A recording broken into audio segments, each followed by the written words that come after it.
Masté, ma belle sangha d'amour, j'espère que vous allez bien. Je suis de retour, 11 heures de jet lag, dans le corps, dans les yeux peut-être, pour être avec vous sur ce beau thème. Cessez de prendre la vie au sérieux.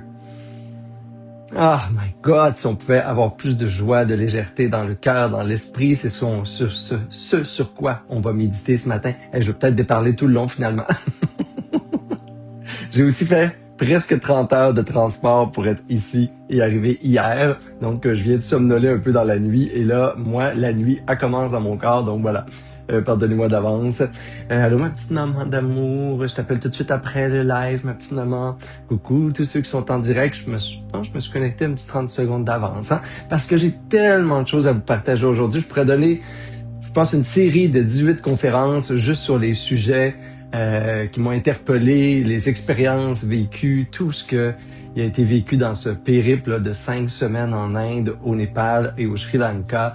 Aujourd'hui, je vais vous faire une petite capsule là, des moments les plus forts qui finalement inspirent la méditation. Le thème d'aujourd'hui, cessons de prendre la vie au sérieux. Je vous en supplie. Cette vie, elle est faite pour se réjouir, célébrer, être léger, la savourer, avoir une perspective, en tout cas, plus large sur nos petits problèmes du quotidien.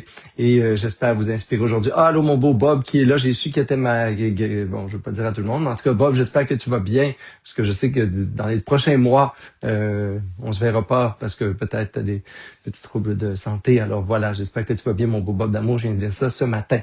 Et bienvenue à tous ceux qui sont en direct, ceux qui sont en différé aussi. Je vous ai mis plein de liens, parce que ça fait longtemps que je vous ai pas parlé, mais il y a des choses qui s'en viennent en décembre. Là. Il y a un calendrier de l'Avent. C'est la première fois que je fais ça, un calendrier de l'Avent méditatif, introspectif, spirituel. Si ça vous tente de peser sur le lien qui est là dans les commentaires, la description du vidéo. Il y a un programme solstice qui s'en vient d'une semaine pour traverser cette nuit la plus noire de l'année sous le thème de renaître. Alors voilà, il y a quelque chose qui est nouveau aussi.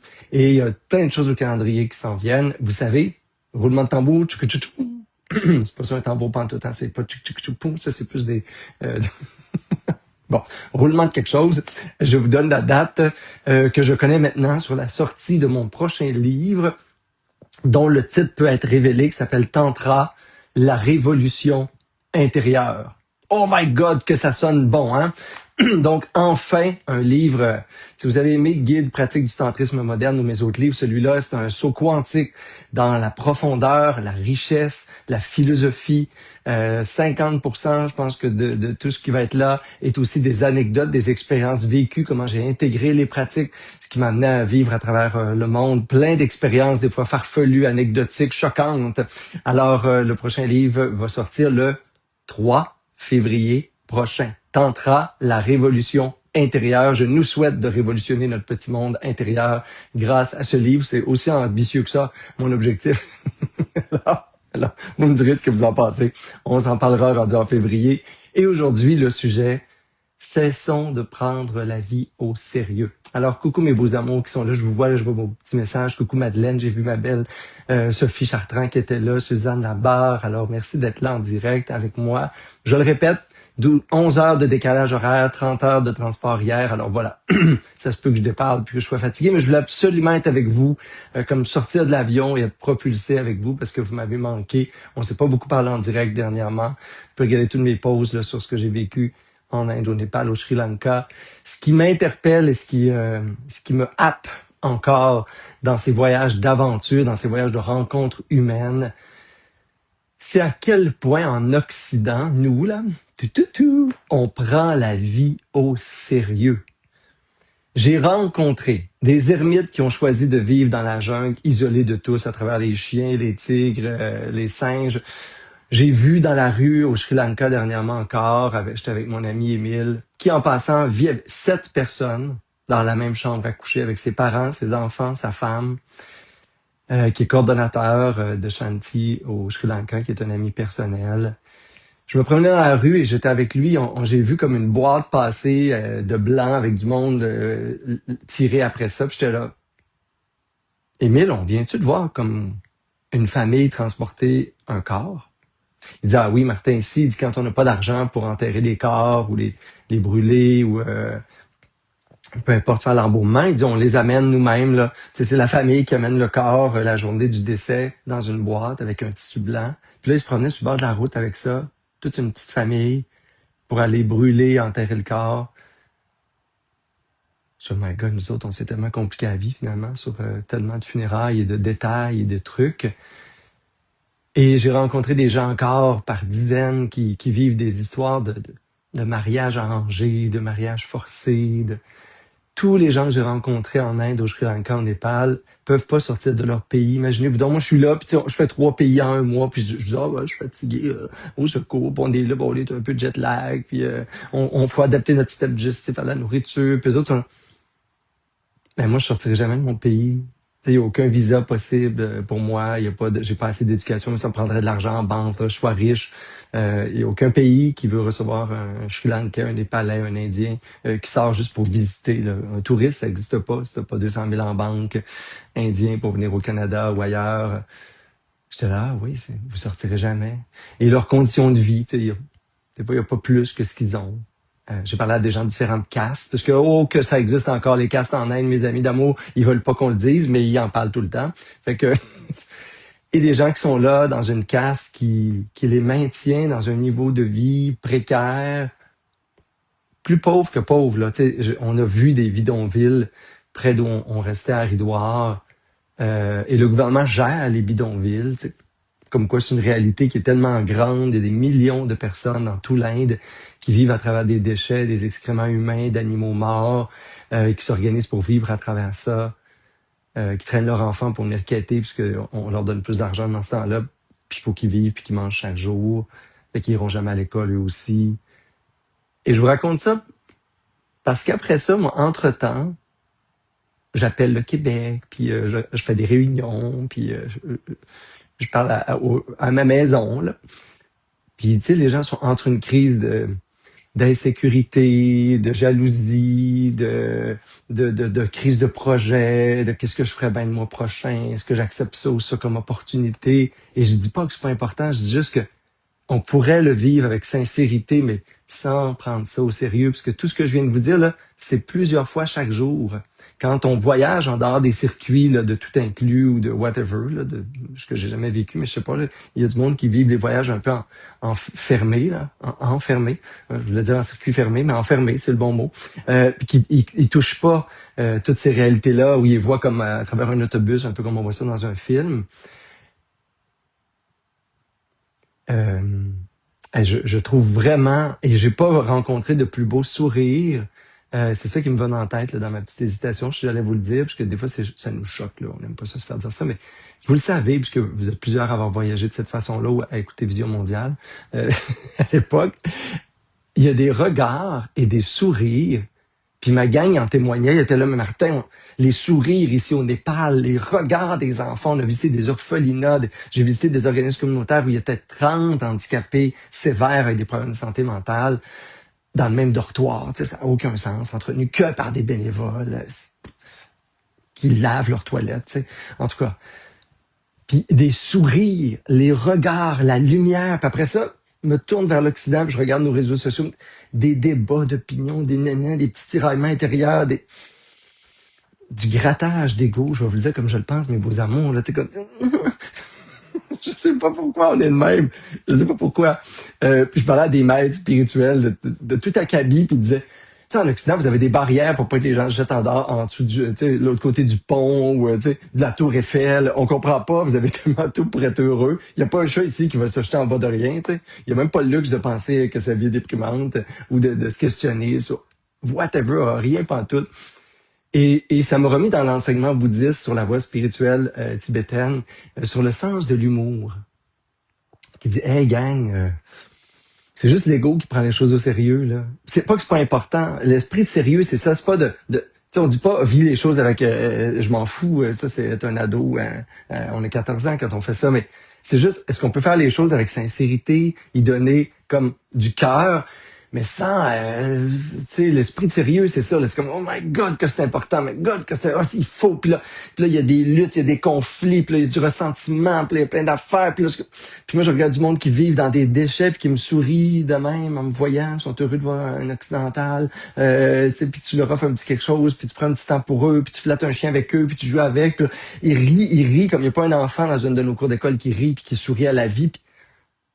Puis autour de lui, il y a comme un royaume de déchets. Là. Et c'est ça, son présent, son futur et son passé. Et là-dedans, il y a un sourire qui perce l'âme. Et nous, on est là à prendre chaque petit détail de notre vie tellement au sérieux parce qu'on a le luxe de se questionner, se tourmenter, refouler, passer 3 ans en thérapie pour pardonner à quelqu'un quelque chose, bla bla bla. Hey, eux autres, là, ressentiment, conflit humain, prendre des choses personnelles, zéro. Là, les 4 accords Toltec. Ils avalent tout le matin pour déjeuner parce qu'ils n'ont pas le luxe de compliquer la vie, faire de la médisance ou prendre des choses personnelles. Et cette légèreté-là, c'est ce qui nous fait tellement du bien quand on fait des voyages à taille humaine, hein, où on peut rencontrer l'humain dans un voyage, dans des pays, justement, qui nous amènent très, très loin de nous-mêmes et qui nous amènent très loin en termes de résilience, état d'esprit. Il n'y a rien qui marche comme on veut. Et pourtant, là-dedans, il y a ces petites perles de sagesse qui sont là. On dirait que leur âme gambade à travers leur regard, à travers leur sourire, à travers la vie, à travers la laideur ou la dureté de vie qui les entoure. Et ce sont les plus grands enseignants. Pour moi, c'est ce que je voulais vous transmettre aujourd'hui. Pour moi, ça, c'est les plus grands enseignements. Et aujourd'hui, la méditation que je veux vous partager, ben, c'est simplement celle-là. C'est de remettre un peu en perspective. C'est que si je pouvais vous donner mon regard pendant un court instant sur ça n'a pas d'importance, mais on va le faire, on va vivre la vie, on va faire les choix qu'il faut faire, on va donner de l'attention et du temps sur ce qui en mérite ou ce qu'on a décidé qui en méritait, mais sans esprit de sérieux, sans lourdeur. L'esprit de sérieux, là, ça se sent par de la lourdeur. Puis on est lourd, je le dis tout le temps, ça y est, des lourds, tout le monde est lourd, c'est lourd, le Québec, c'est lourd, l'Occident, c'est lourd. Parce que chaque chose devient tellement importante, c'est tellement accablant. Puis là, tout d'un coup, tu passes une journée à jouer avec des jeunes trisomiques ou des jeunes en santé mentale sévère qui jouent dans leurs déchets, littéralement, là, des fois, là, et dans leur caca, et ils sont là, 30 dans la même pièce, et 30 dans la même petite cour, puis il n'y a pas de perspective. C'est sûr, ils seraient dehors, abusés probablement, ou morts, ou violés. Pire, là, vraiment pire, je vous dis les vraies affaires, parce que je pense que vous êtes capable d'y prendre, parce que sinon, on est un peu de même, puis on devient insignifiant si on se cache à ce qui est là dans le monde. Fait qu'ils sont là, ils sont 30, fait que ça, c'est la beauté, là. C'est une bonne nouvelle. Ils sont 30 dans un lieu sécuritaire avec des gens qui les aiment, puis des petites clôtures autour, pour pas qu'ils se mettent en danger. Et là, on joue, on met de la musique. Ça rit, mais ça rit, puis là, puis là je ris, j'ai ri là, jusqu'à pleurer, de rire, à pas savoir pourquoi, c'était juste une euphorie, des ballons, j'en ai même mangé une d'en face. C'est pas des ballons, des petites balles de plastique. Je me suis fait un bleu. Et là, il y avait cette joie facile, accessible. Il n'y aurait pas de meilleure vie que ça, il n'y aura pas d'autre chose, il n'y a rien à attendre, il n'y a pas de complications mentales, beaucoup. Puis tout d'un coup, la joie était disponible. C'est des enseignements là extraordinaires. Fait que je sais qu'en ce moment, il y a sûrement comme moi des choses qui vous repréoccupent à nouveau, puis qui sont lourdes, que vous prenez au sérieux. Puis je vous dis pas de pas y donner du temps, puis de l'énergie, puis du jus mental. Là. Mettez du jus là-dessus. Et serrez-vous les méninges, comme moi je fais. Peut-être avec un peu d'humour, avec un peu de légèreté. Puis des fois, il y a des gens qui me trouvent trop léger, même quand je donne des enseignements ou quand j'anime des retraites spirituelles. Puis ils disent, mon Dieu, Martin, je ne pensais pas que j'allais rire autant. Puis il y en a qui sont heureux, puis il y en a qui vont dire, ouais, mais là, moi, je m'attendais à une espèce de puanteur zen, là.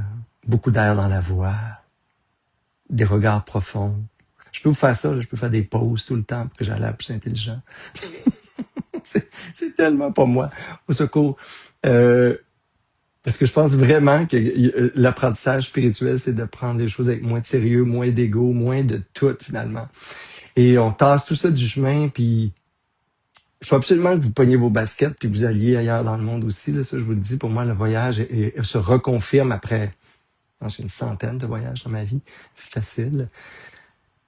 reconfirme mon chemin intérieur, une spiritualité incarnée, intégrée. Aujourd'hui, on va méditer pour dire, OK, si on pouvait prendre la distance sur tout ça, là, puis voir ça un petit peu comme un jeu, puis donner une perspective plus large. Mon petit 15 minutes d'enseignement est passé. Vous savez, je vais vous en dire longtemps. J'ai l'impression de bruncher avec vous autres un matin, puis je vais vous parler pendant 2 heures, puis je vois tous vos petits commentaires merveilleux. Oh, allô, ma belle Manon Rock d'amour qui est là. Oh, José Blouin. Je vois plein de monde, ça fait longtemps que j'ai pas vu, ou que j'ai vu en Inde d'ailleurs. Alors, merci infiniment d'être là. Oui, comme le lait Caillou Sri Lanka Tabaret, ceux qui n'ont pas vu ma capsule de ma semaine ayurvédique. Alors, je vous invite à vous déposer, vous asseoir. C'est le temps pour la pratique. C'est important la pratique, parce que c'est comme un petit moment de, tu sais, méditation, ça peut être aussi réflexion, sortir de l'agitation. Puis là, je vais prendre des pauses, puis je vais mettre de l'air dans ma voix, vous allez voir si c'est ça qu'on aime. Parce que ça vaut le coup de prendre du temps à ce que vous fassiez le chemin aussi intérieur. Et c'est un moment de contemplation. On contemple des pensées, des analyses, des questionnements. C'est ça la méditation analytique qu'on voit souvent dans les pratiques tibétaines, après mon petit dharma, hein, mon dharma talk du matin. Et on se dépose dans ça. Si je pouvais remettre en perspective les choses, prendre de la distance, puis pas rigoler avec puanteur zen, ne pas dire oh, c'est pas important, oh, Martin a dit que c'était secondaire. Oh. Non, ça c'est encore sérieux, puis ça sent pas bon en dedans, puis ça goûte pas bon. Mais si j'allais chercher une vraie légèreté, une vraie distance, un vrai sourire en coin, comme si je m'amusais avec la vie, puis la vie s'amusait avec moi, puis c'est tout.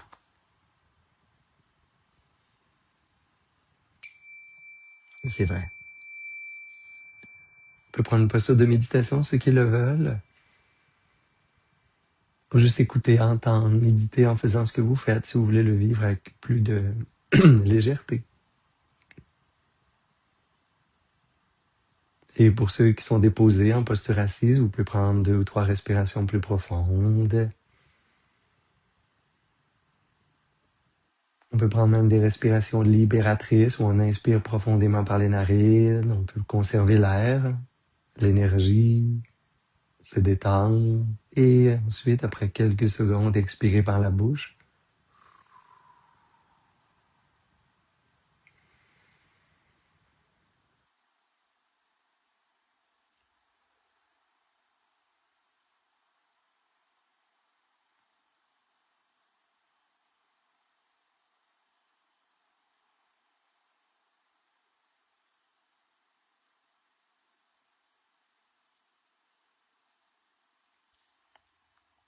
Et quand vous avez pris quelques belles respirations, vous pouvez fermer les yeux si ce n'est pas déjà fait.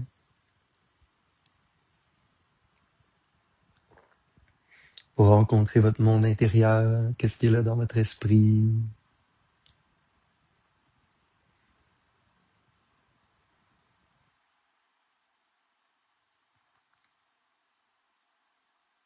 Et si aujourd'hui je pouvais me rappeler à quel point je suis privilégié,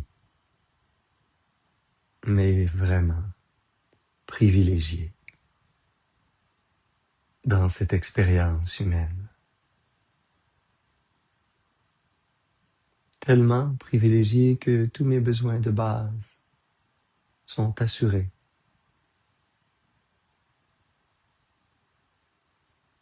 Et j'ai le luxe de me préoccuper, de donner de l'importance, même de créer des drames ou des conflits autour de tout le reste.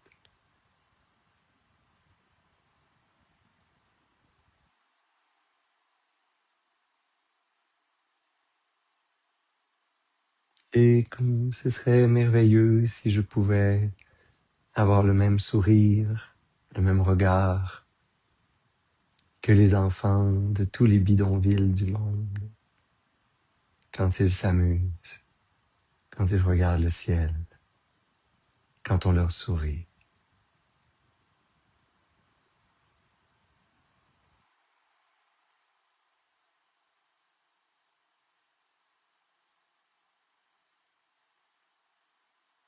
Si je pouvais apaiser mon esprit, mon ego, surtout ce qu'il prend au sérieux, et vivre avec sincérité et également légèreté.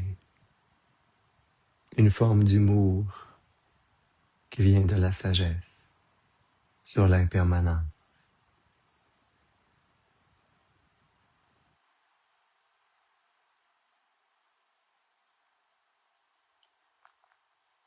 Et je peux penser peut-être un court instant à ce qui me préoccupe ou me pèse, ce qui est lourd dans mon esprit en ce moment. Qu'est-ce que je prends au sérieux en ce moment dans ma vie qui est lourd dans mon cœur, dans mon esprit, peut-être même sur mon front, les épaules.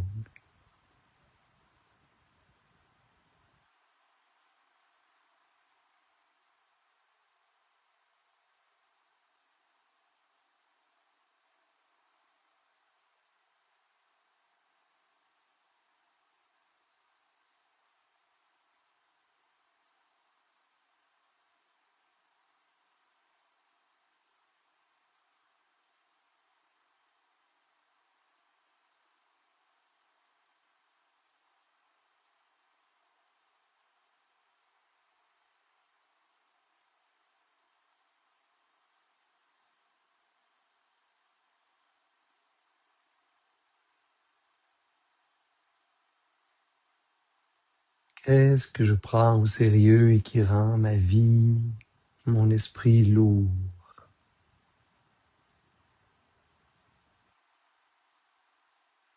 Sur quoi en ce moment je donne de l'importance? Et au lieu d'en faire un joyau, j'en fais une prison dans laquelle je m'enferme, je me tourmente, je me coupe de tous les éléments pour lesquels je peux trouver la vie belle.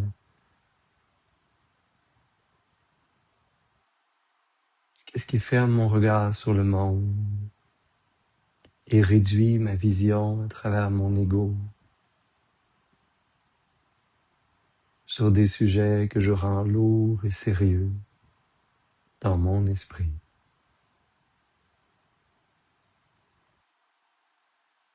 Qu'est-ce qui est lourd et sérieux dans mon esprit en ce moment dans la vie?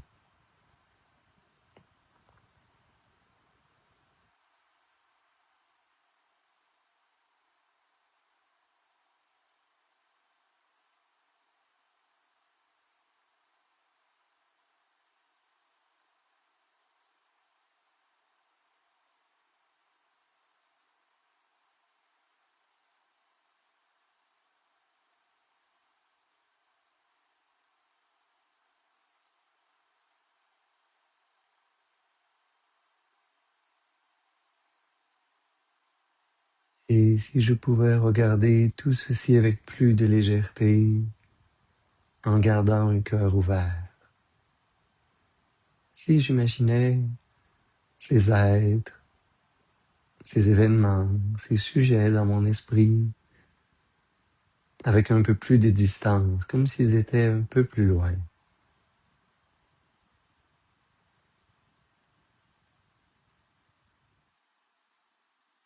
Comme si mon corps allait se dégager de leur lourdeur. Et je peux imaginer que mon cœur s'ouvre à une joie nouvelle, à un espace, une tendresse, une légèreté. Je ne suis pas indifférent. Je suis juste ouvert, léger.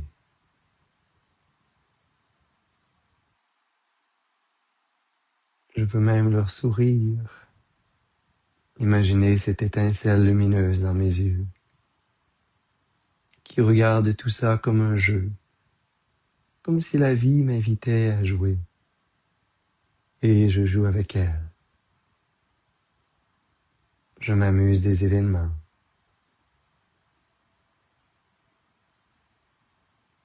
de ce que j'ai à apprendre et des défis.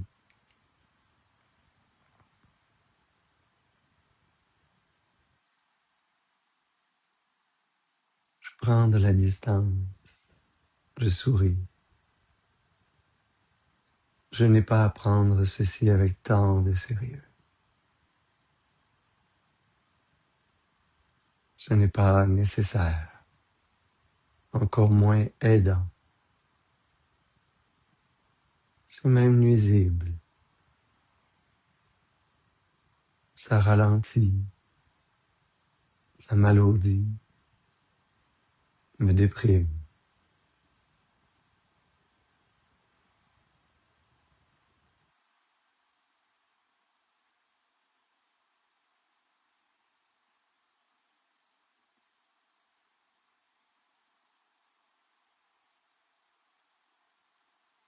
Et si je souriais et je regardais ceci avec un peu de légèreté, mon cœur est léger dans les obstacles, dans les défis, dans ce qui échappe mon contrôle. Mon cœur est léger. Mon esprit est lumineux quand je contemple les sujets sur lesquels j'ai besoin de mettre du temps, de la réflexion peut-être. Mais mon esprit reste toujours lumineux.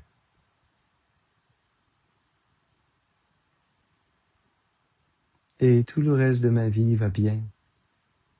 Alors j'ai un regard sur la vie qui est plus large, qui voit parallèlement tout ce qui va bien, tout ce qui est beau et bon,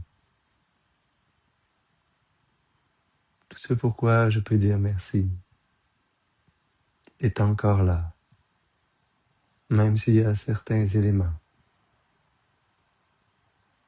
sur lesquels je travaille, sur lesquels je dois réfléchir, me déposer, peut-être même être créatif, trouver des solutions. Mais je peux le faire avec légèreté, en n'oubliant pas tout le reste, toute la beauté de ce moment, de cette journée, tout ce qui est essentiel pour le cœur qui est encore là.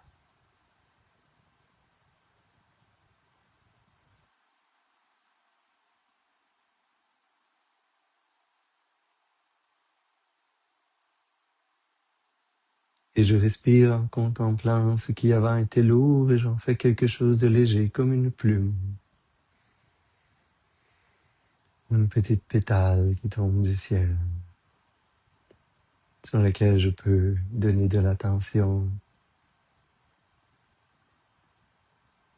Mais tout en moi reste léger,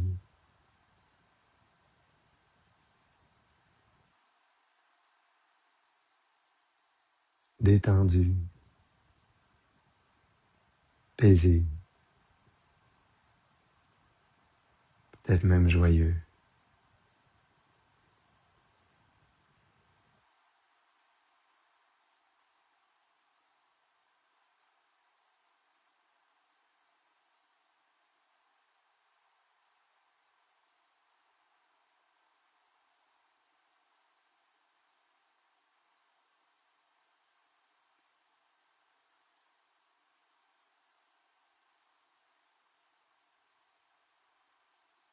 Et je peux dire merci pour toute la bonté que je reçois du monde, de la vie, dans chaque respiration. Je peux donner plus d'importance à ce qui est essentiel, comme la solidarité et la compassion.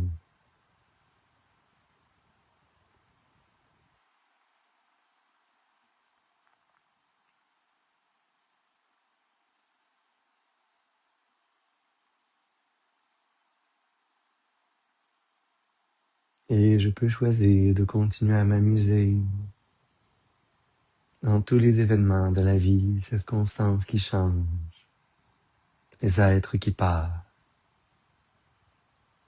en regardant l'existence avec un sourire dans les yeux.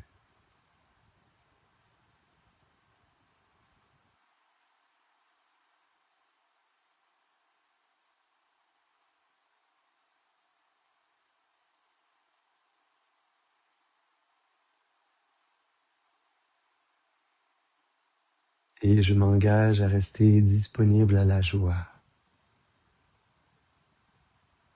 spontanée, qui peut jaillir de chaque instant. Quand je cesse de prendre moi-même et mes problèmes au sérieux, je reste disponible à la joie de chaque instant. Et cette joie est mon dernier objet de méditation.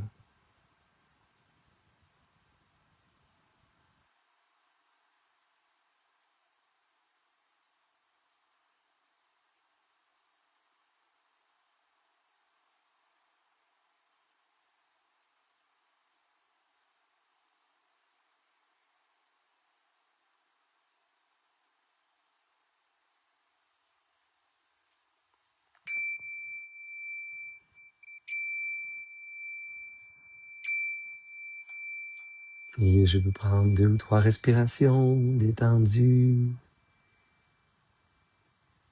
Tout doucement, réouvrir les yeux si vous voulez, ou les garder fermés si vous préférez.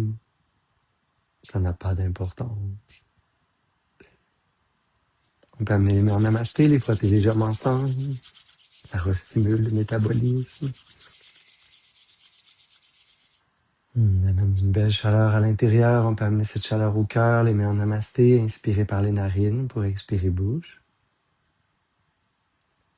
Et inspirer pour faire vibrer Om.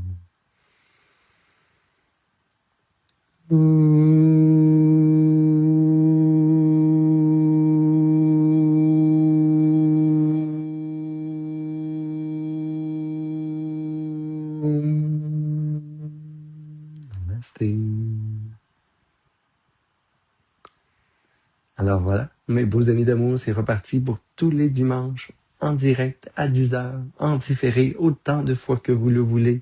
Merci infiniment d'être là, merci d'être dans ma vie, merci de gambader, vous amuser dans tous ces sujets, cette spiritualité, cette fraîcheur à chaque pratique spirituelle, chaque méditation, ça une petite puff de fraîcheur à l'intérieur. Alors j'espère que vous allez passer une merveilleuse semaine. Puis m'envoyer vos commentaires sur tout ça, vous pouvez regarder les liens sur notre calendrier méditatif de l'Avent. Hey, il y a plein de nouveaux vols d'avion en plus qui sont sortis pour cet hiver. Le WestJet Aéromexico vient de sortir plein de trucs pour ceux qui disaient là, c'est donc bien cher, c'est donc bien compliqué à l'Apache Alegria. On a depuis une semaine là, plein de nouveaux billets d'avion disponibles. Ben, on a mis plein de billets d'avion pour vous autres sur le marché. En tout cas, c'est là, si vous voulez. Et sinon, ben, avec grand bonheur de se revoir dimanche prochain. Namasté.